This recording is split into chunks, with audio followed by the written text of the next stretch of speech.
Hello and good evening. My name is Nathan Larson. I will be presenting material on Cancer Alley in the southern United States. There's an 85-mile stretch running from Baton Rouge all the way down to the mouth of the Louisiana Delta. It's an area referred to by some as the True South, and is plagued by a dark history of slavery and racial injustice. Despite this area is brimming with some forms of industry, such as the coastal fishing industry, and conditions suited for various agricultural endeavors. Issues lie between this potent stretch of river that is now called Cancer Alley. This area is lined with 130 industrial plants that spew dark clouds of black poison and leak wretched amounts of toxic chemicals into the state's rivers and groundwater. 16,000 pounds of waste per capita is produced, while only 6.5% of the chemicals for the U.S. are produced in this area. 12.5% of the waste is also produced, a statistic that does not add up.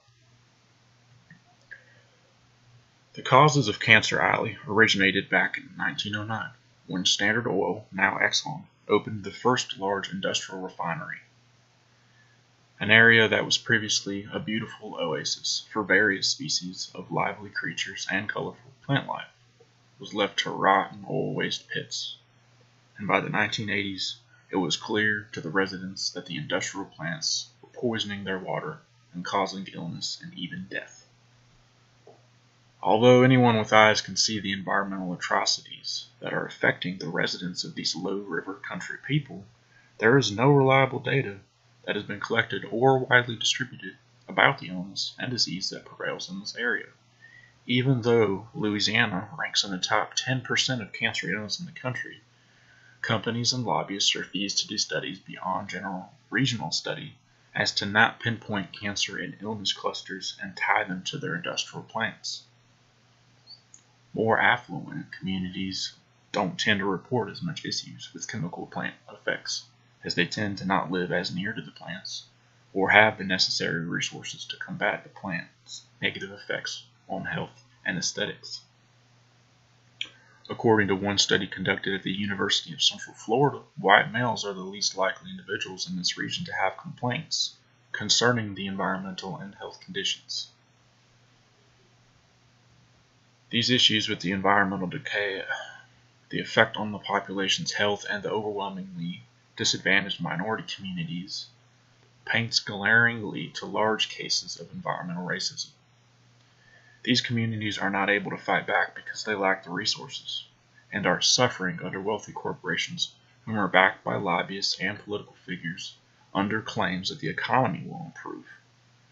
This, however, is not supported, as communities with large amounts of industrial plants still suffer economic strife. Often these supposed jobs are simply outsourced, so they don't even benefit the communities. The slogan, "Unproven risk, proven economic gain," is what the large wealthy corporations go by, as they continue to exploit the land and damage its population. The issue, of course, is that there's no proof for these economic gains, but the signs that there are negative effects are everywhere. I have personal experience in this area of the country. I lived in Jackson County, Mississippi about 15 years ago. I remember as a young boy seeing the sick-looking rivers and the dead wildlife that would be scattered in these areas that were contaminated by the chemical industry. And when Hurricane Katrina hit 2005, it got a lot worse. Various industrial plants in Louisiana and Mississippi would leak at much higher rates. And it was obvious to me even then that something sinister was occurring within these industrial regulations. There is some hope to this extremely unfortunate situation, however. Within the various affected communities, action is being taken to congregate and oppose the creation of more hazardous plants. One specific inspiring example of this happened back in 1996 in the St. James Parish. For context, the St. James Parish has a population of 21,000 residents, which is 81% African American, has a 13% unemployment rate. 50% of the population lacks a high school diploma. That being said, they already have 12 chemical plants within the borders of the parish.